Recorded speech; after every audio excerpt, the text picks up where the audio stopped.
Factually inaccurate. Morally correct. This is Babylon Bee Radio. Our top story.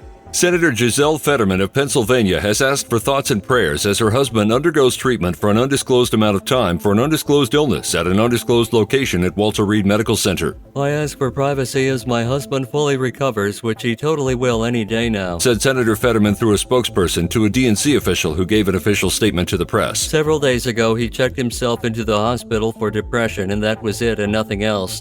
He is definitely alive and in perfect health and doing great. He can't make a public statement right now because the Wi-Fi in his hospital room is really spotty and stuff. We're looking into it. Senator Fetterman has assured constituents she will perform all the duties expected of a senator while her husband is recovering. Make no mistake, you elected me to represent you in Congress. And as a fully alive and functioning person, that's exactly what I intend to do. My husband's health issues will not change that. Senator Fetterman's team told the press to expect another update on the health of her husband in 8 or 9 months.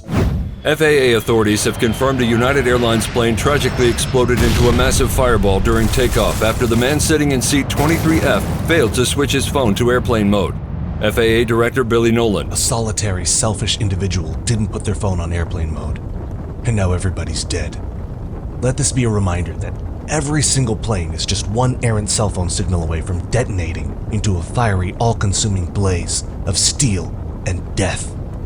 It's science. Investigators report that the cell phone responsible came from seat 23F, occupied by Mr. Max Buford from Blue Ridge, Georgia. The black box recording confirms that repeated instructions to place all electronic devices in airplane mode went unheeded by Mr. Buford. His failure to press that little button predictably resulted in a mass casualty event, as it always does. It's a tale as old as time. United CEO Scott Kirby confirms that up to 3,500 planes a day explode for this reason. In a bizarre development, turtles around Ohio have reportedly been spotted hanging around pizza parlors and practicing a wide variety of martial arts. The turtle could talk. I'm telling you, the turtle could talk, said local woman Alicia Hill, who claimed to have seen a turtle emerge from the sewer. He asked me which way to the pizza parlor and then ran away doing random front flips. I know what I saw. I'm pretty sure he even shouted, "Cowabunga!" Though the mysterious turtle sightings were initially dismissed as a hoax, dozens of eyewitnesses have come forward with similar stories, like Paisano's pizza owner John Remy. Our pizza joint was packed when one of these turtles came riding in on his skateboard and ordered 4 large pepperoni pies. Frankly, he was pretty juvenile. The last thing our town needs right now is a wave of monster turtles acting like little punks. While many locals have described the turtles as a, quote, frightening menace, local reporter April O'Neil has adamantly defended them. They're young, okay? And they're only trying to help the city. I have exclusive footage from last week showing these turtles helping ward off a group of dangerous lizard people trying to invade from D.C. They're heroes in half-shell, so to speak. Reports have surfaced that local rats were also taking a liking to martial arts, particularly ninjutsu. In the wake of a recent surge of train derailments across the United States, emergency crews were being called to the scene of an even larger, more catastrophic train wreck reported at 1600 Pennsylvania Avenue in Washington, D.C. This disaster is exponentially worse than any of the other railway incidents that have occurred in the last few weeks. Josh Christofferson is a lead investigator on the scene for the National Transportation Safety Board. Scale, the destruction, the long-lasting damage this one will leave behind. This one really takes a cake. I'm really not even sure how we can clean up after this. Train derailments have become a pressing issue, particularly after the serious incident in East Palestine, Ohio, in which a train derailed and released massive quantities of highly toxic chemicals, contaminating the air, water, and soil in the region. However, this larger disaster in Washington, D.C., experts say, could be far more dangerous, having already done horrific damage around the globe in a variety of ways. At airtime, the Biden administration was set to receive a briefing on the disaster, with the president himself reportedly vowing to determine the cause of the train wreck, identify the person most responsible, and do whatever is deemed necessary to hold that person accountable.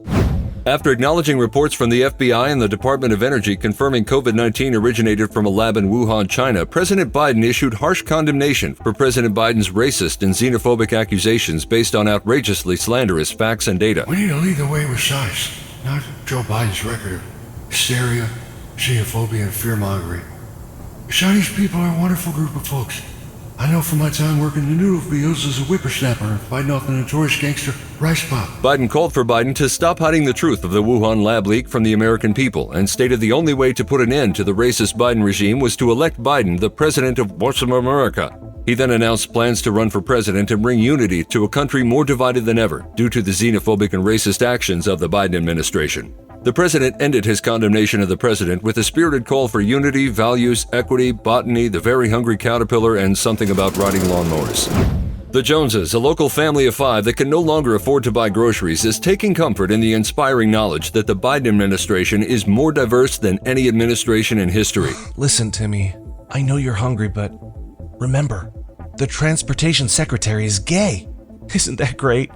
I'm sure it makes you feel warm inside, doesn't it? Almost feels like a full belly. Don't worry, we'll buy another bag of potatoes next week. But until then, enjoy your lawn clippings. Grassy. The family reported that they've been struggling to pay the bills with rising gas and energy prices, skyrocketing food prices, and record inflation. To help them cope with their suffering, they take time each day to remind themselves that the defense secretary is black, the State Department spokesperson is gay, and the press secretary is both black and gay. Sources in Washington say diversity is the #1 concern of the average American, and that Biden plans to bring even more diversity to leadership. We're not going to stop until literally every federal bureaucrat is a queer minority, folks. It's what the American people want. The Joneses were also unable to buy a home due to skyrocketing interest rates, but they took comfort in knowing that the Treasury Secretary is a woman. The quiet town of Sidney, Montana made headlines after a trans-dimensional portal appeared in the home of Bob and Cynthia Allen. Sources say the wife accidentally opened the time-tunneling tesseract while trying to find the power button on the remote. The cat was sucked into the otherworldly vortex before the couple realized what was happening. I just pushed all the colored buttons, hoping one of them turned it off. Cynthia clutched the kitchen table with her husband and watched her favorite bowl disappear into the otherworldly schism. This is why I just let you do all the TV stuff. That wasn't even the right remote! Bob shouted through the tearing of space-time while simultaneously calculating the replacement costs of all the furniture disappearing into the void. How many times do I... the Samsung remote is for the Samsung TV! You're holding the Sony remote, which controls the... Just give it to me! Bob eventually regained command of the situation and vaporized the omniperforated rift by tapping the 17-button 3-remote shutdown sequence that every husband knows by instinct. The Allen family later recovered from the trans-dimensional ordeal while house-training their new pet, a 42-eyed, multi-tentacled Gorblax. Nobody missed the cat.